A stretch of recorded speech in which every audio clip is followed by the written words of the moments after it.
Who shocks us by innovating or by excavating for what Peter Guralnick, some of you may have heard from this podium last month, excavating for the raw and the real.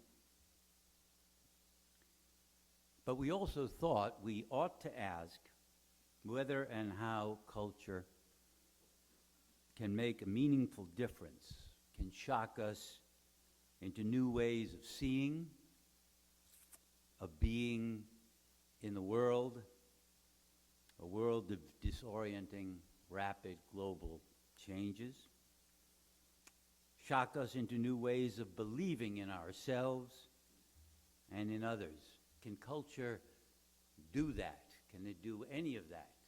Can it do all of that? We decided to ask Giles Gunn. Why Giles? Well, in the first place, for 50 years or more, actually 50 years and more, Giles has been in the business of thinking about culture.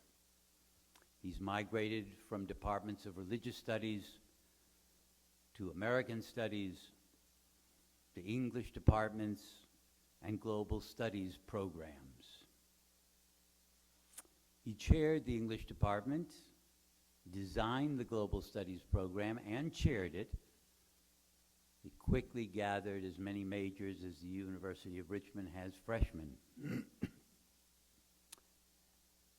and has been a distinguished professor at the University of California, Santa Barbara for over 30 years.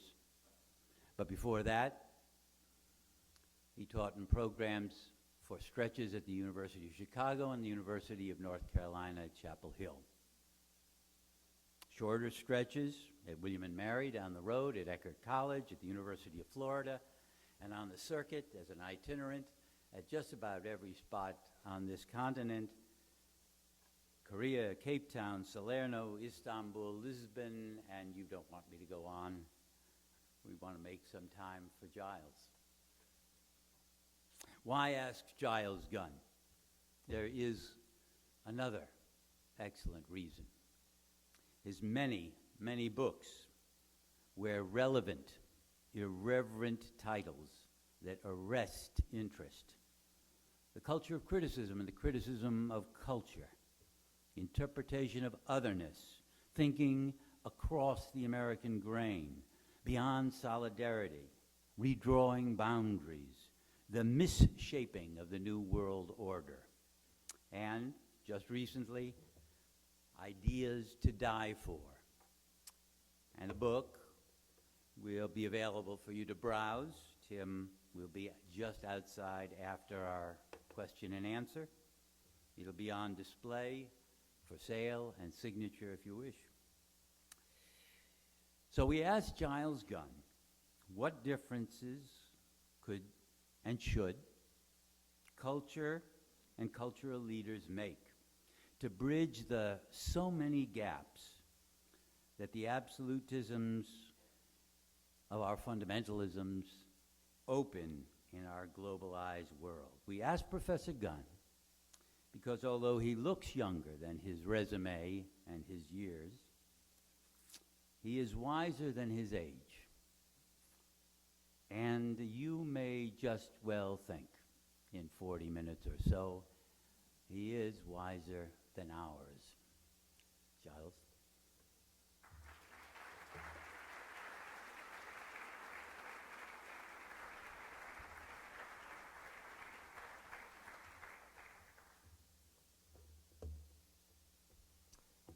Ladies and gentlemen, it's a great pleasure to be here. And as Peter said, I've had some exposure to places in the South and lived a great, wonderful part of my life in different quarters. I'm also someone who comes to you from a university, and in this case, a program, which is itself interested in leadership. We have developed, as of 2005, a program in leadership in global civil society at my university. And so I feel that I have a kind of wonderful sense of camaraderie with the marvelous things that are being explored and extended here. I have to also be very candid with you and tell you that I just escaped a roast. Peter knows me better than most, and he could have said many other things about our relationship and the fun we've had over the years. I'm sure it isn't as long as 50. But in any case, I thank him for his very kind remarks, and I want to move on to my topic. Before I begin, however, let me say that I accept, for those of you who heard Nannerl Keohane last spring, I accept her very clear definition of leadership when she described it as the definition and clarification of goals for a group and the organization of its energies to pursue them.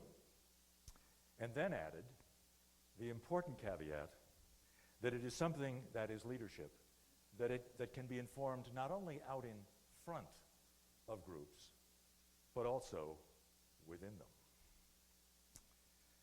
My subject tonight involves specifically the responsibility of leadership in a global world where many of its most serious challenges arise not just from geopolitical, social, and economic disputes between and across nation states, but also from intercultural and cross-cultural misunderstandings going on around and across states. In its most general terms, those challenges might be put in the form of a single question. What would it take ethically to transform the necessity of living together with so many different so-called others in the world, which we cannot escape, into the possibility of living together somewhat better, or at least no less worse, which we dare not abandon? I put the question this way to highlight the fact that we do not live in a world organized, for the most part, in relation to a hierarchy of ready-made and ideal solutions, but rather in a world constructed, for the most part, in relation to a hierarchy of recurrent and almost intractable problems. Yet, this is exactly the opposite of what most people in the world believe, or would prefer to believe. Life, they have every reason to assume, should be arranged in relation to the best answers, not the most persistent difficulties. And this prejudice, which may seem to have been weakening after the collapse of the Soviet Union and the end of the Cold War, only became immensely more extensive and intense as a result of the global event known as 9/11, and the massive set of responses and counter-responses it unleashed. Indeed, at least from my perspective, the misnamed War on Terror and its attendant conflicts only generated an equally heated, but sometimes misleading war of creeds and convictions that now threatens to drown much thinking about the world and its so-called others in a sea of fixed ideas. Despite the shift from what we then referred to as a bipolar world to what we now describe as a multipolar one, it is scarcely an exaggeration to say that ideology of a particularly virulent sort now tends to rule most everywhere. And doctrines, dogmas, and demagoguery, all filtered through a symbolic mediated fog of words and images, are, to paraphrase the American writer Ralph Waldo Emerson, are now in the saddle. As the philosopher Friedrich Nietzsche warned, Thomas Jefferson almost said something like it, convictions can be more of a threat to truth than misrepresentations and lies. Thus, there is no doubt that religions and sectarianisms of all kinds have played their part in this recourse to sometimes extreme, inflexible, often authoritarian thinking worldwide. But its expansion, the expansion of this kind of absolutist thinking, has had as much to do with the decoupling of religion and culture as with their recoupling. The relationship between ideas and the public world is being reshaped by two interrelated forces associated with that process we call globalization. The first, to give it a name, is deterritorialization, which enables religions and other ideas to circulate in what we might think of as non-territorial spaces that are dissociated from specific locations or grievances and often disconnected from any particular societal or cultural articulation of their meaning. Floating free of any particular interpretive frame of reference, they in effect spread beyond or outside the circuits of inherited knowledge. The communities and the crises that once shaped their formation and determined their applications now often have little or no relation to their expression or their authority. They exist for the most part almost as free-floating signifiers that can be attached to any cause or conflict. Their efficacy related chiefly to their ability to represent themselves as universalist, incorruptible, often unchanging antidotes to a world grown strange and frightening because of what we might think of as the usual suspects. That is, the collapse of former cultural coherences, increasing social, economic, and political inequalities, vast demographic movements, accelerated technological change, the normalization of heightened violence and terror, the prospect of conceivably irreversible changes to the ecosphere, and finally the increasing, as one scholar has put it, the increasing narcissism of minor differences. The second of the irreversible forces associated with globalization is that this umbrella term, globalization, often glosses the terrible price that they have exacted, these forces, for so many throughout the world. People, that is to say, are desperate for certitude in what has become an increasingly uncertain and divisive world. And sometimes absolutisms of almost any kind, doesn't matter where, right, center, or left, reactionary, traditional, or revolutionary, political, economic, social, or religious, offer the illusion of refuge and reassurance, and sometimes of retribution.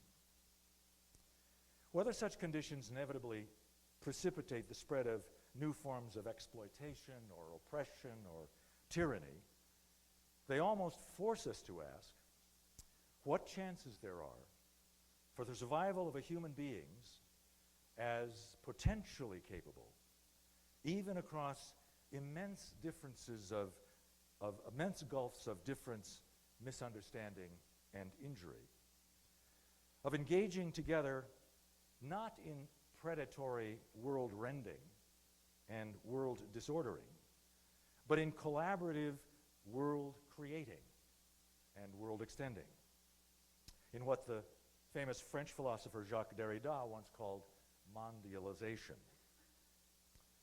Mondialization, or world making and world developing, is the capacity that he believed, at any rate, was endangered by 9/11.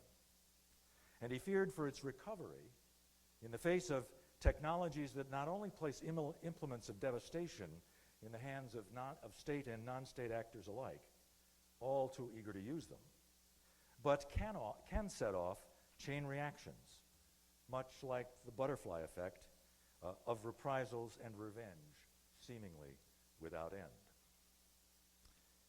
My intention this evening is to suggest that we cannot pursue this project of mondialization, of world making and extending, unless our commitment to it is matched by a willingness to learn how to see, if not precisely as others see, which is impossible, then to see as fully as possible what we might see if we could put ourselves somewhat in their place, especially when they see us, which is not impossible. We know, that is, or can know, a great deal more about those we define as other, or strange, or different, or alien, I put all those things in quotes, than is assumed by either many of our conventional theories of knowledge, or, too often, by our own ignorance or indifference. The problem, or rather the challenge, is to figure out what can be learned from such knowledge.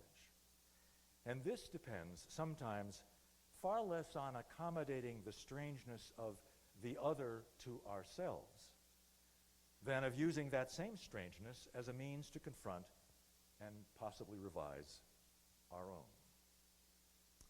So let's pursue this issue by asking three interrelated questions. First, what do we mean by a global world? And what differentiates it from an international one?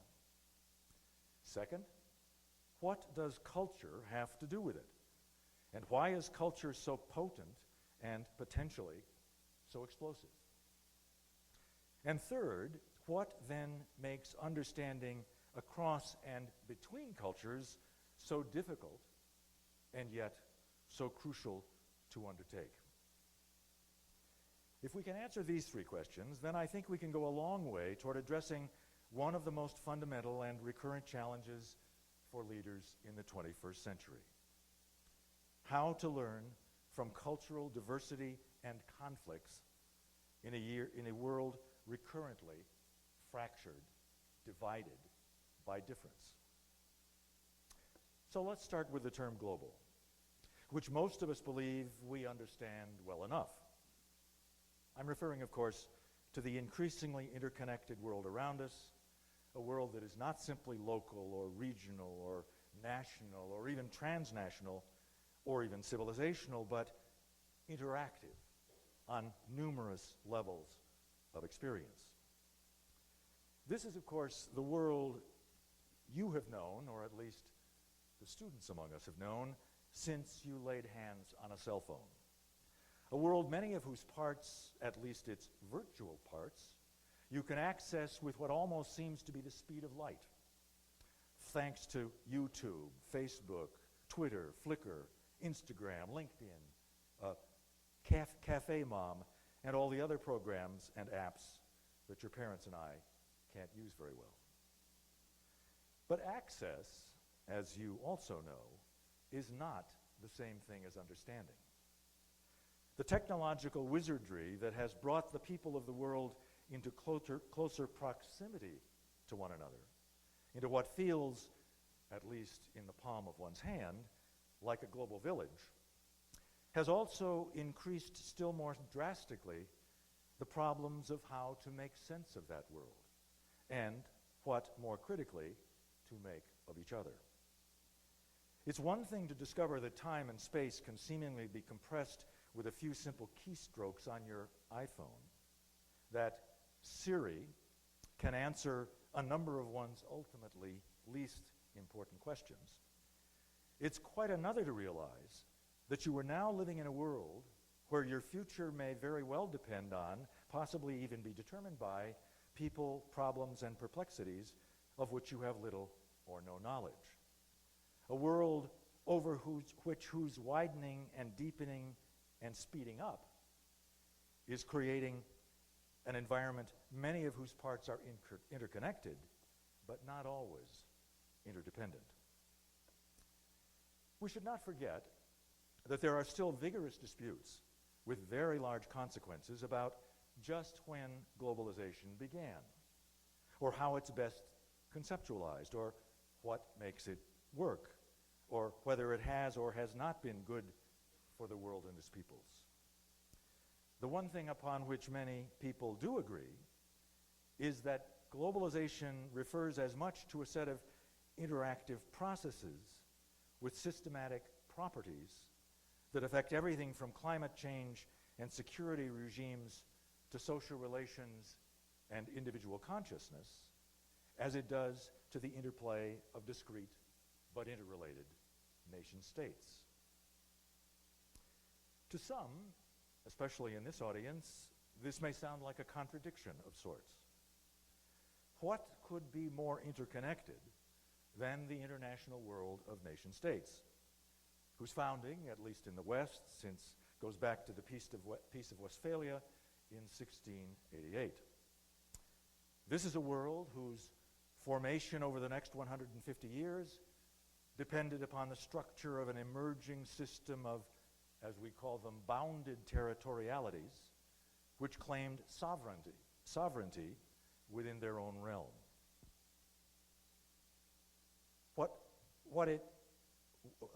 Was it not this spreading state system which, despite the asymmetries of power within it, slowly knit the world into an international order that now continues to govern, or at least in any rate to mostly control, its interactions?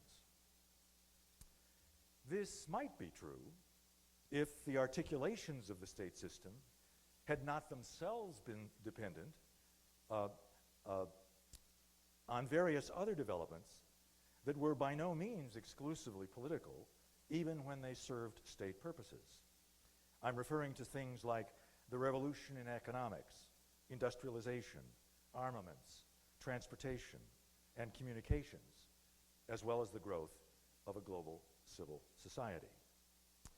In short, what has gone on above nation states, and even below them, as well as beyond them, has become every bit as consequential for world order as what has gone on because of them.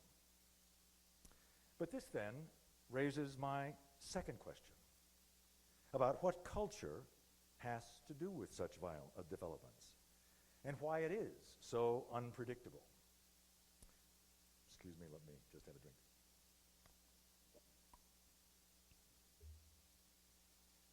As it happens, some people, I'm sure no one in this room, some people merely think that culture is the frosting on the cake of life, the aesthetic icing that compensates for those who can afford its ministrations for the gross dullness and hardships of existence. Others assume it to be a kind of super reality, rather like religion or ideology or the law, with purposes and protocols and practices all its own. Still others reduce culture simply to the brute patterns of collective behavior that are observable pretty much by anyone and measurable by statistics. And yet still more identify with culture with the phrase that the American military is fond of using, with hearts and minds. That is, what one needs to know or believe to operate in a manner acceptable to members of a group. But culture, none of these meanings are wrong, but culture actually, I think, plays a still more central role in human life and society. Its pivotal role derives from the fact that human beings apparently suffer, at least by comparison with most other creatures in the animal kingdom, from a kind of genetic deficiency. Unlike other creatures, human beings, we've been told by cultural anthropologists, are not equipped from birth either with all the information they need or with the requisite skills they need to apply it to interact effectively with the world around them. Instead, human beings have to acquire that information and those skill sets by learning how to convert the raw materials of their experience into meanings so that they can both make sense of them and also cope with them.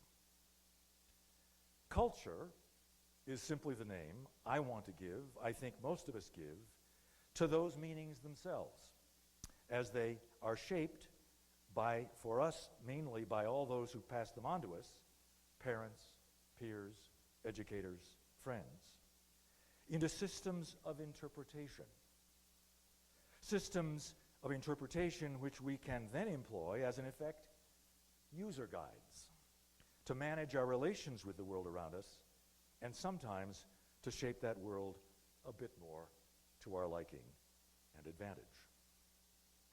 Hence, in the discourse of the present, culture might be thought of as both an operating system and as a set of software programs to make that operating system work.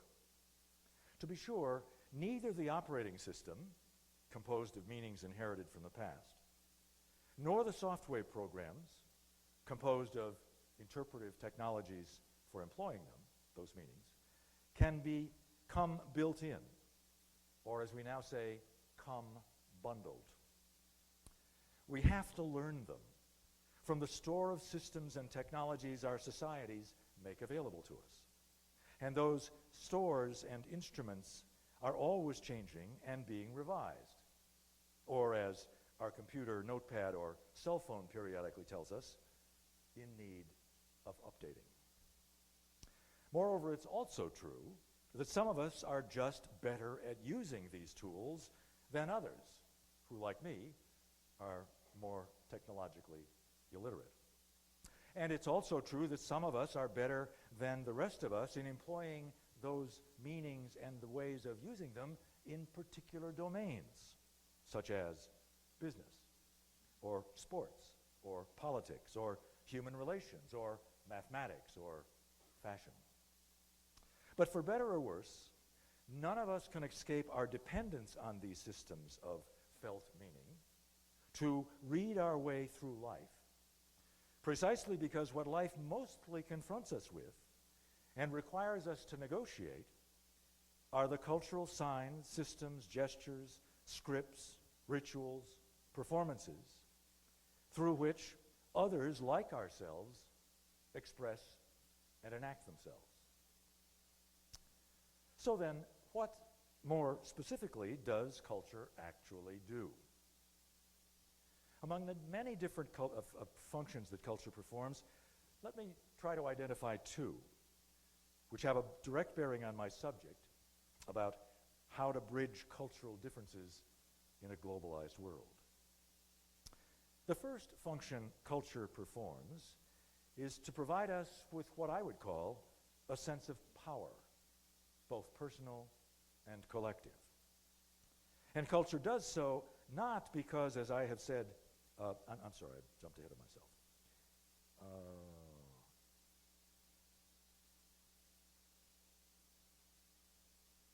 I am going to find my way there, just a moment. And culture does so not because, as I have said before, it is just a system or complex of behavior patterns, but also because it is a set of control mechanisms for organizing and governing behavior. Without such control, as a matter of fact, our behavior would remain shapeless, pointless, simply chaotic.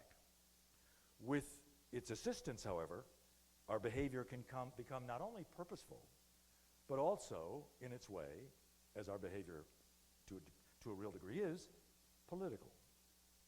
That is to say, cultural forms and technologies enable us to acquire over time a sense of ourselves as actors who have what we call an identity.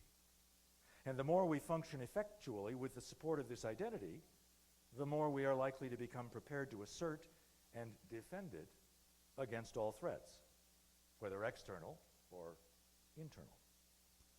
Culture in this sense, then, is no mere ornament of behavior, but rather its precondition and even protector. As a mode of power, what culture furnishes us is both the terms and the means to express our interests and desires in a world comprised of competing forms, cultural forms, of self-assertion, leverage, and competition. The second of the functions that culture performs is to serve as a medium of exchange, actually a kind of currency that can be bartered and, as a matter of fact, traded. This is why the cultural universe operates less like a museum and more like a marketplace. Since the cultural universe is composed, as I've said before, of forms of meaning that are defined in part in terms of their import or their significance, they possess value, and in that sense can be thought of literally as a kind of capital or form of wealth. Merely consider how a college degree operates. It is not simply, though certainly it is this, a badge of distinction. It is also, and you know this as well, a kind of asset. But if culture represents or can represent assets that possess value in certain contexts, then of course people also can and will struggle over the resources it represents. Whether those resources can literally be exchanged for money, or instead merely for the power they lend to those who control their meanings. Either way, struggle over the resources culture represents are then frequently reproduced as contests or fights, sometimes referred to as culture wars, over what is called symbolic capital. Culture wars over symbolic capital have, of course, gone on throughout history and can take many forms, such as the recent and perhaps again forthcoming congressional debate over the closing of the United States government and the raising of the debt limit, about which I make no judgments. But their virulence, I would suggest, is multiplied because the terms of the dispute so often involve entities that are not empirical, as in scientific research, so much as metaphorical, figurative, symbolic, in truth, imaginary. That's not to say unreal. What is being contested, to say it again, is the valuation and validation of things that are no less real, no less actual, for being images, or perceptions, or feelings, and the social and political work they do.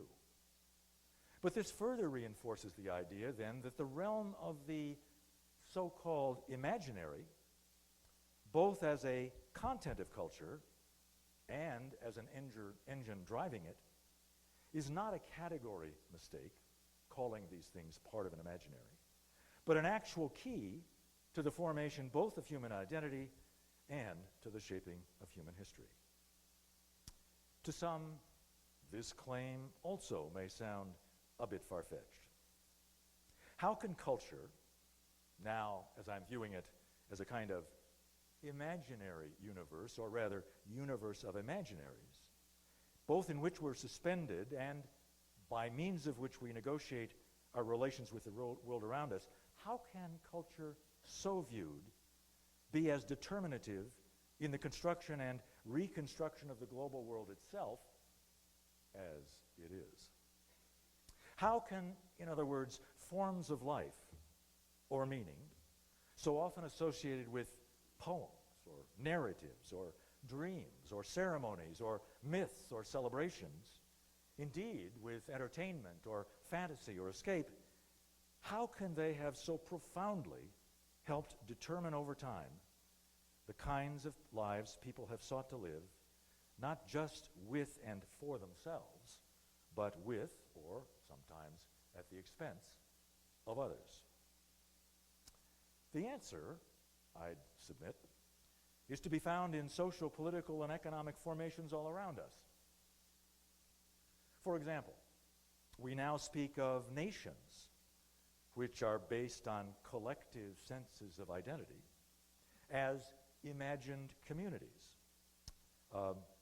Not because they don't exist, but because the terms of their existence have no simple correspondence with fact. Just as their members, the members of nations, for the most part remain invisible to each other except statistically. We don't know all the people who belong to the nation we espouse our belonging to, or even most of them. Just as therefore they remain invisible to us, so the boundaries that delimit nations, to say nothing of the senses of sovereignty that define them, are impossible to represent except through abstractions, very difficult concretely. So indeed, as well, the feelings of solidarity that bind them are based on and expressed through not a whole lot more than horizontal forms of radical comradeship. Still more interestingly, the sudden conclusion of the Cold War revealed in its aftermath, at least to some political scientists, that this conflict, the Cold War, which could have ended life on Earth as we know it, began in its aftermath to appear not only as a confrontation of opposing powers, but also of conflicting imaginations and ideological mindsets.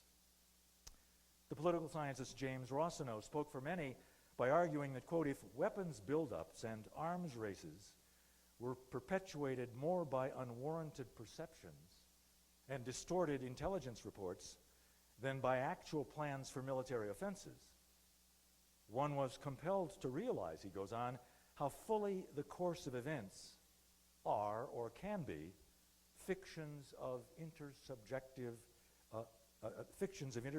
imaginations rather than objective conditions. But much the same power of the imaginary also, in a small sense, but not an insignificant one, helped trigger the recession of 2008. When the gigantic investment bank and securities trading and brokerage firm Bear Stearns was brought down against a run on its reserves that it had already prudently protected itself against. In the face of radical threats to the stock market in those fateful weeks, Bear Stearns decided to obtain a multi-billion-dollar loan from the Federal Reserve and J.P. Morgan Chase. While this lifeline thus made the firm absolutely flush with cash, the market misread this act of prudence in a time of panic as a sign that the firm was instead suffering from a radical lack of it. This market misinterpretation of the bank's liquidity situation then set off a new run on Bear Stearns' otherwise ample reserves that immediately overwhelmed it. And the rest is, as they say, history. The street's misunderstanding of Bear Stearns' early act of prudence had set off a panic that we've all felt. In each of these examples, we see what might be called the logics of the cultural imaginary, determining the way that some of the other logics of life, in this case, the geopolitical logics of national identity and superpower rivalry, and the economic logics of the marketplace, can be read or interpreted. This is not an issue that proves how the logics of culture always displace other logics of, say, national identity or international affairs or finance, but rather demonstrates instead how cultural logic so often influence how those other logics can be construed and employed. But let's not forget that cultures are by themselves extraordinarily complex organisms whose components at any given point or moment are very difficult to dissemble and whose internal logics and power cannot be reduced to or simply identified with any one of those components. Reading cultural meanings and codes has been likened to a kind of game, and their interpretation to the process of, or something like, getting a joke, grasping a pun, fathoming a proverb, reading a poem, or even, in my favorite analogy for it, comprehending a baseball game. To know a baseball game, as the anthropologist Clifford Geertz once very smartly observed, one must not only understand what a bat is, and a hit, and an inning, and a left fielder, and a squeeze play, and a hanging curve, and a tightened infield, but one must also understand, and most crucially, what the game in which these things are components is all about. To comprehend the game, you need to know what is at stake when the play conforms to an accepted structure of rules. However, applied to culture, this analogy begins to break down when the thing to be known in the game, or by playing it well, and the character of the knowable, that is, what the game in which these things are elements is all about, when those things change in cultural life. Because the games, to put it as simply as I can, are not strictly rule-governed. Rule-governed. Culture, in fact, is rife with such unrule-governed games we must play, where complete knowledge, what the game in which these things are elements is all about, is simply unattainable. Perhaps even sometimes irrelevant. Here, the point of interpretation, indeed much of the purpose of the play, think again of the law, or religion, or art, or even politics, is to learn how to use the structure of rules to change, or at any rate to complicate the game by exploring what is not actually fully knowable, fully predictable, but can frequently only be inferred and then enjoyed. These are the meanings and significances that are not fully represented by the structure of the game, but are, in any case, potential to it, and therefore instructional. To be sure, such meanings are not easily defined or categorized in any given culture or civilization because they constitute what we might think of as the horizon of possibilities within which the relations between the known, the unknown, and the unknowable are cast. But if these are sometimes the hardest and trickiest meanings to understand in any cultural formation or expression, they can also be the most revealing and in fact play a crucial role in determining how the wisdom or insights of one culture, or the representative of one set of cultural meanings as opposed to another, can be rendered accessible to each other. Which brings us then to the third question I wanted to raise about what to make of the differences that define a globalized world and how to bridge them, or at any rate, how to turn them to constructive rather than destructive purpose. For many people in the world, such differences, the big ones anyway, are not bridgeable at all. They may believe this either because they feel their own traditions and values are inviolate, a common assumption of, let's call them cultural fundamentalists of one kind or another, or because they are convinced that all civilizations and thus the cultural systems associated with them are somehow inherently incompatible, can't mix. Such claims are often based on the notions that cultures like civilizations are actually anchored in something even more basic, in something like religion, whose boundaries, it is also sometimes assumed, are as fixed as their various theologies. But this is to confuse the beliefs of their adherents with the behavior of such systems. I'm now thinking about religion as a case in point. Religions have always suffered from what is called heterodoxy because they have so often been constructed out of the components of other faiths and practices. Religions, like the civilizations with which they're closely allied, are clearly, except in their official versions of themselves perhaps, more fluid, diverse, inconsistent, and above all porous within themselves, not to say between themselves, than any assumption that all religions, like all civilizations, clash would allow.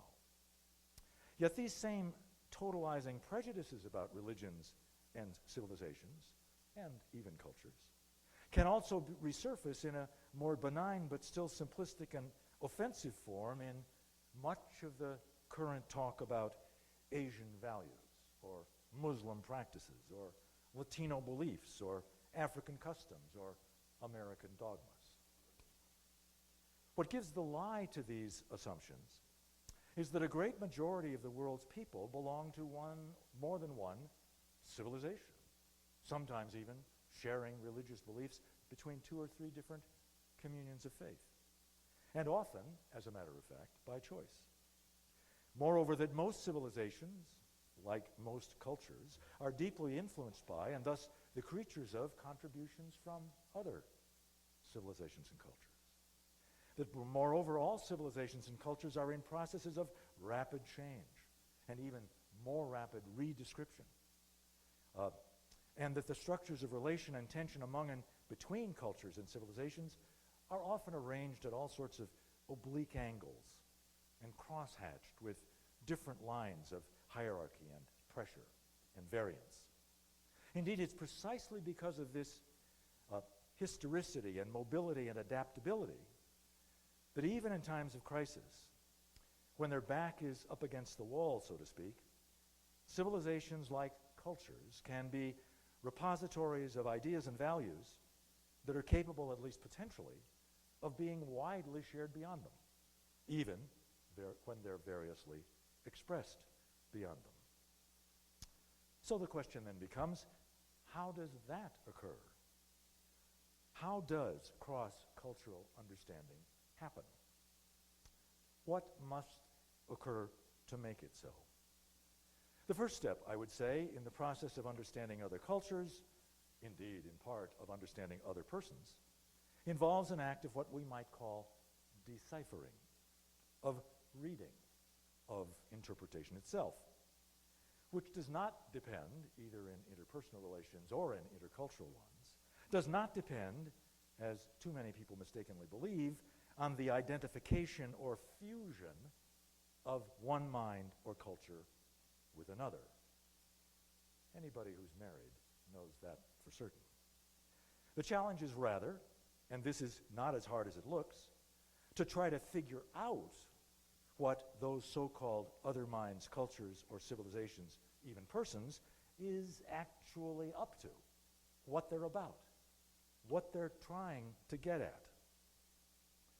The second stage in this, or step in this process of understanding, entails, in addition to that act of deciphering or interpretation, an act of translation, by which we convert the practices or performances or purposes of one mind, one culture, one civilization, back into the purported idioms of another, which is our own. Even when I try to figure out what my wife or my children is up to, I've got to somehow take the risk of reworking this back into the sets of understanding that I claim to be able to work with. This step thus actually holds out more possibilities for misreading than the first, because we can only grasp to some degree what we can analogize, even if that operation, as in parenting, only succeeds in defamiliarizing what we think we already know. Yet the complete understanding of whatever it is that we seek to comprehend from across any cultural divides remains incomplete without the third and crucial step, which I would call appropriation. Here is where one attempts to gauge the difference such translations make to one's previous self-understanding and the internal adjustments they exact as a consequence. Without this final step, the interpretive process remains incomplete, and the possibility of achieving any kind of new understanding among couples or among cultures is permanently thwarted. What makes this interpretive process so difficult to complete is that in families as well as in cultures, most of us don't want to change our mind too much, don't want to revise our understanding too radically. Even if it could be shown, and historians of world history have indeed shown something like this, that interaction with others is critical to personal self-development, and in truth, the basic motor of all historical development, interaction with others, strangers. Most of us are content to keep things pretty much just as they are.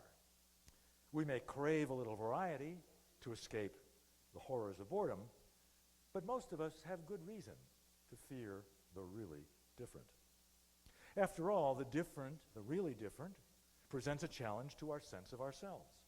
And our sense of ourselves, that is, our identity, is the key to our power, and thus, as we said, to our sense of worth and value.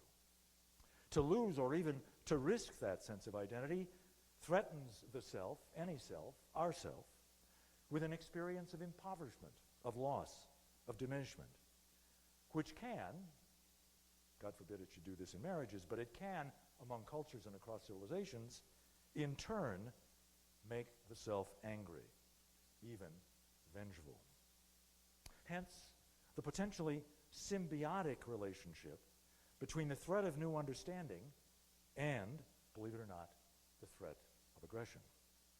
And if the loss of former understanding is widely shared, let's say in a culture or society, the aggression provoked by the loss of that otherwise firm sense of identity can quickly be socialized and politicized into forms of violence, sometimes legitimate, sometimes not, intimately linked with rites of sacrifice, where the shedding of blood becomes essential to the preservation of the social or political order. Thus, but the shedding of blood can do much more than just preserve social worlds from destruction. It can often and does also bind sacrificers into companies of ritual cleansers. In the extreme, the community can be saved through that practice we were all familiar with from our childhood called scapegoating, where the social fabric of the sandbox is preserved by allowing the community, the group of like-minded folks, all, let's say, in my case with large heads, can realign itself around the common repudiation of a single victim, the person who doesn't have a large head. That victim is then held responsible for the aggression against the community, and the community can be preserved because a surrogate has been found to absorb and essentially divert its violence.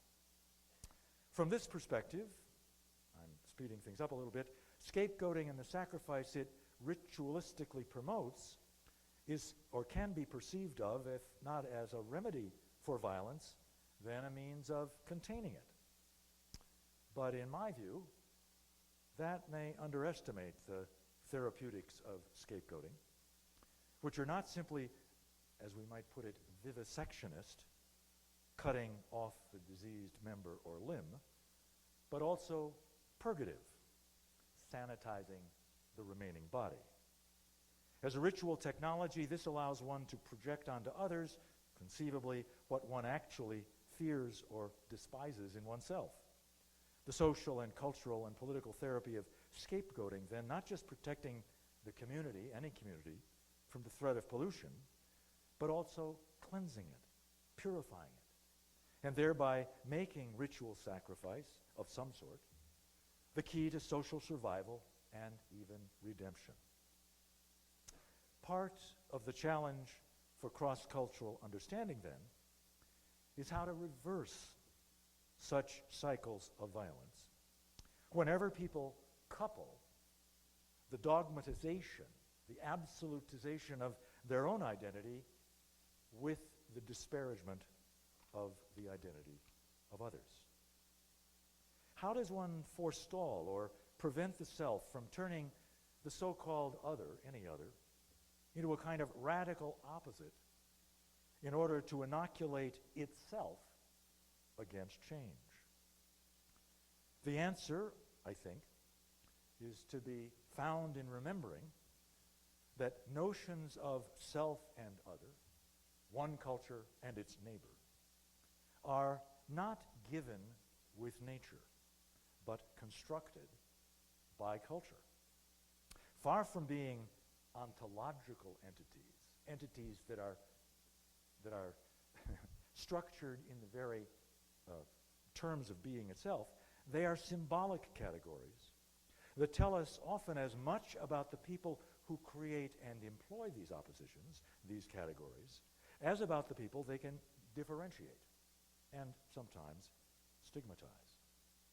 To view these views of self and other as creations rather than as discoveries is to comprehend that such notions can function actually as mirrors, kind of reflective mirrors that reflect back to the self employing such absolute distinctions, reflect back to that self undetected aspects of itself.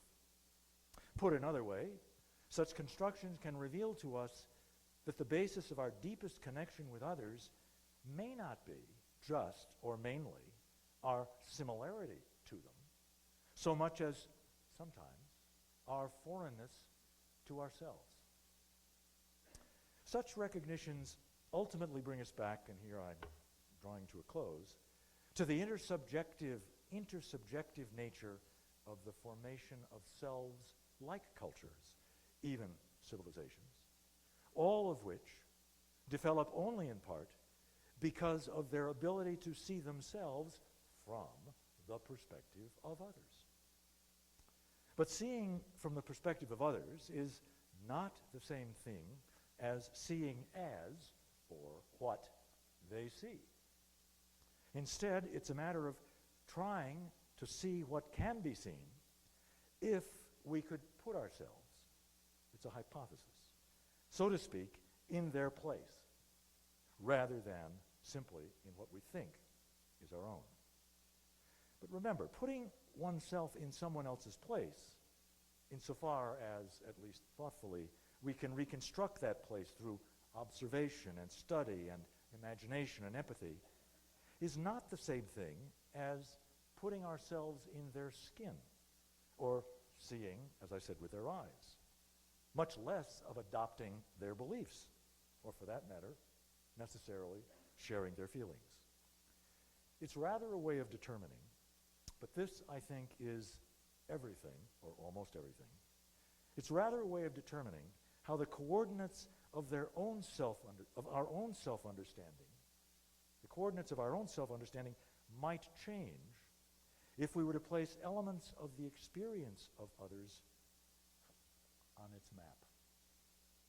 This, I believe, is how cross-cultural understanding is achieved, and why it enables us to view others, sometimes even those against whom we perhaps feel enmity, as paradoxically, to view those others as allies in our own self-realization.